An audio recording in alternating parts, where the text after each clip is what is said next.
Well, hello and welcome to the Brian Hornback Experience. This is episode 86. 86. We don't have a guest on tonight. Just going to chat for just a few minutes. Not intending to be on here for 30 minutes. Because as you know, all my podcasts are 30 minutes or less. But a lot's happened this week. This week is the week before Memorial Day. This is currently, this is May the 25th. It is a Wednesday. It is the day after the second worst school massacre in modern history, I guess. Reports are about 19 school children have died in Texas. Little town about 85 miles out from San Antonio. I don't normally get on here and talk about stuff like this. And I'm not going to stay here long.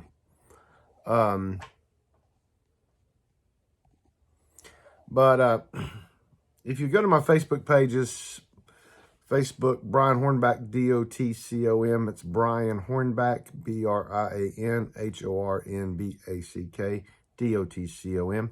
That's where you can find me on Facebook. If you happen to be one of my friends on Facebook, either on Brian Hornback or Brian R. Hornback, I shared it there.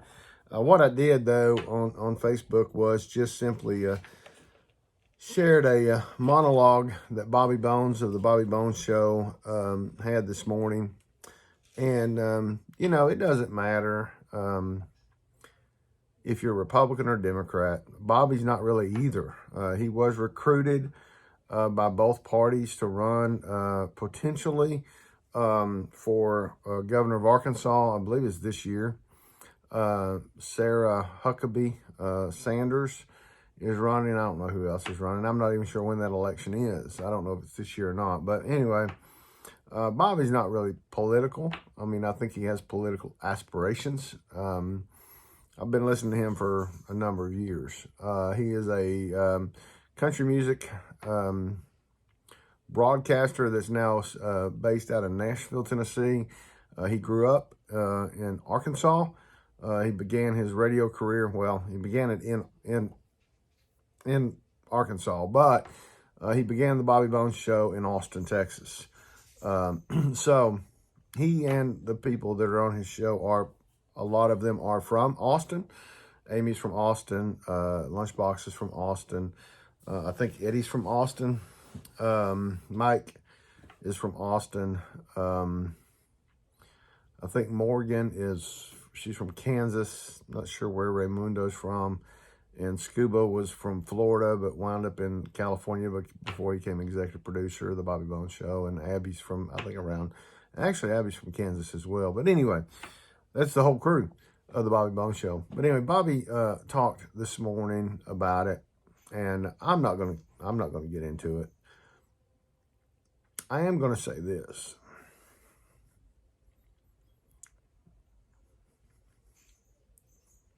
Now's not the time to politicize it.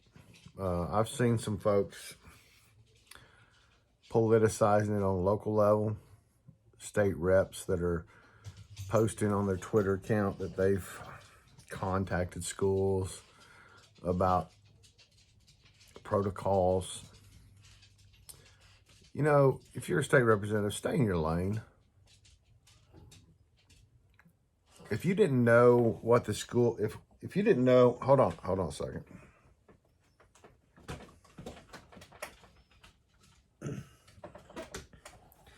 If as a state representative, you didn't know what the protocols were and when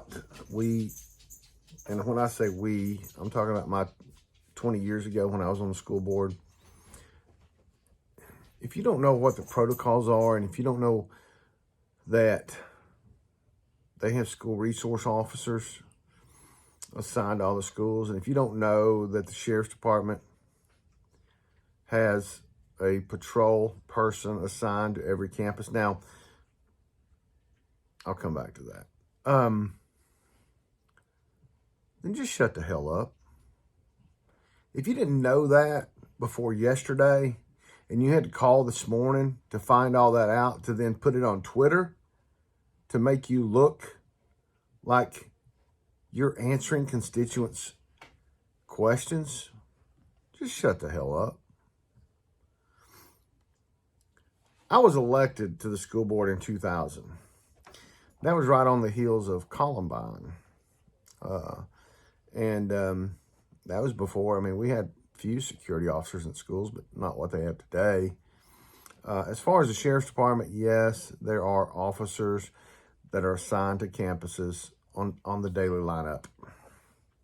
However, it's not, you don't have one patrol officer that's assigned to one school. You might, at a Farragut High School, have an officer that's assigned to Farragut High School, Farragut Intermediate School, and Farragut Middle School. All those three schools are on the same campus. But I can assure you that the Knox County Sheriff's Office does not have an officer at one of all 98 schools in Knox County.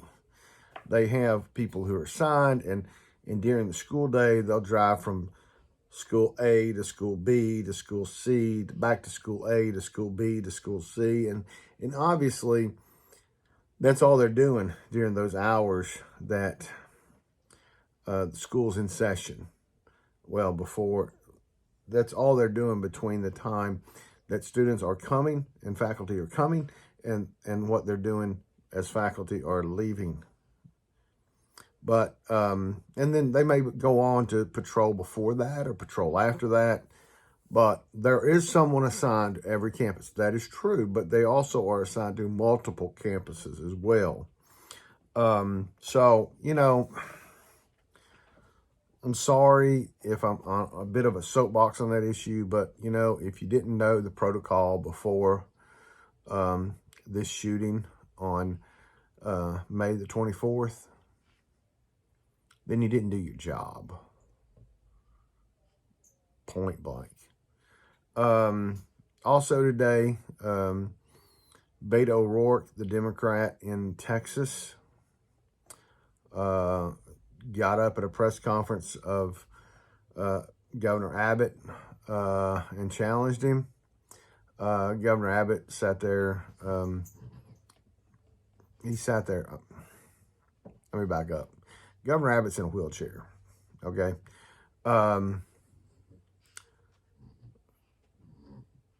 If you could find anything to laugh about from that incident, it's the fact that somebody was telling Beto O'Rourke to sit down. But anyway, I'll digress to that on another day. But here's the deal. Was it a political stunt by Beto O'Rourke? Probably. If I were Governor Abbott, I would have probably engaged him in about a 10-minute conversation, 5 minutes for him, 5 minutes for me. I wouldn't have shied away. I would not have shied away from having a discussion with Beto O'Rourke about it. I suspect Abbott probably won't debate. He probably won't debate Beto O'Rourke. And that's okay. I don't care. But here's the bottom line. I am a supporter of the Second Amendment. I am not one of these that wears my gun on my hip out in public. If I'm going armed, you don't know it. And I think that's the way it should be. I think politicians that make a big deal out of whether they carry, whether they don't carry, or whether they're pro Second Amendment, I think it's all rhetoric. I think it's all rhetoric.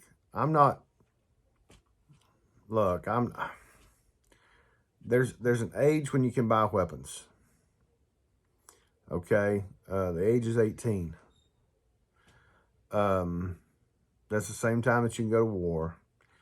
I still contend that that should be the legal drinking age. When I turned 18, you could buy beer. I still contend that if you're 18, you should be able to, if you can buy a gun, you should be able to buy beer.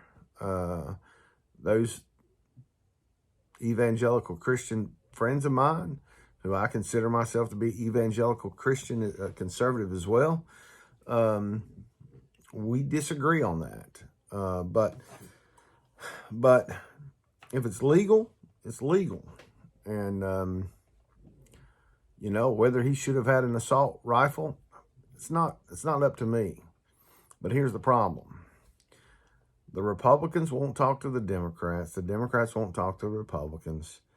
And I've said on this Brian Hornback Experience before, gridlock is golden. And it is golden because gridlock's golden because they cannot pass anything as long as there's gridlock. So we're not going to get higher taxes. We're not going to get more laws that infringe on our ability to live our lives. But at some point, we need to have a real discussion amongst real adults. And until Washington and Nashville and every other legislative entity and legislative body is filled with intelligent people who can have legitimate conversations, then we have what we have. So that's where we're at. Those families that are going through what they're going through right now, I can't imagine it. We raised 3 children. They're all adults today. Parents aren't supposed to bury their children.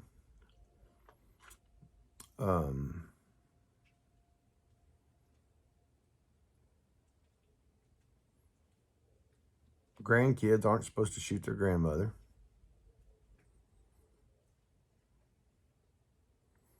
And I'm not going to point the finger and say that it's anybody's fault. I'm not going to say it's the government's fault. I'm not going to say it's anybody's fault. It's society in general. And the people who are supposed to be the political leaders aren't leading. They're pontificating.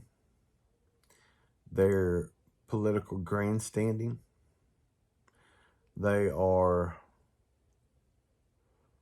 using political rhetoric.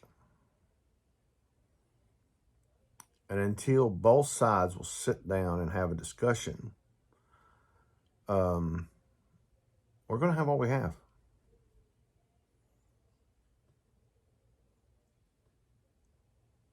We had a grocery store, Buffalo, New York, less than a month ago.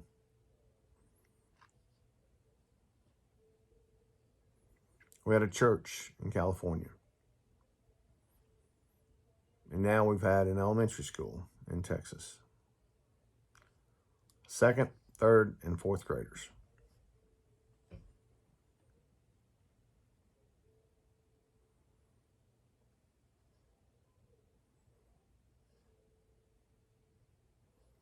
In the year 2000, I was elected to the Knox County School Board to represent the folks in southwest Knox County.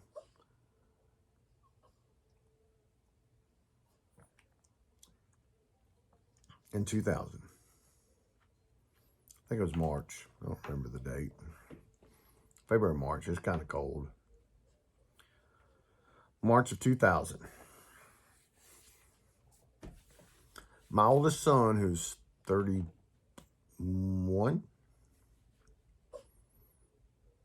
was in the 3rd grade.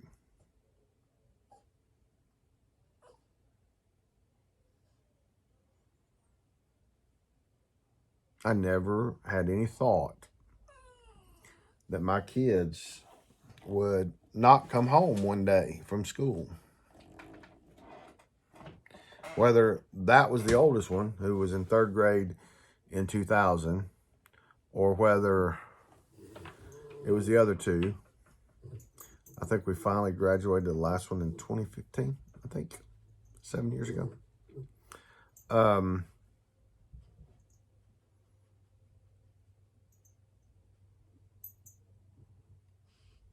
Just shouldn't happen. All right, so that's my pontification. I don't know that I'll ever do this again. But again, if you're a politician, if you've been elected to a position, and if you didn't understand what the Knox County schools and Knox County had in place for security in our Knox County schools before yesterday or this morning, stay in your lane and shut the hell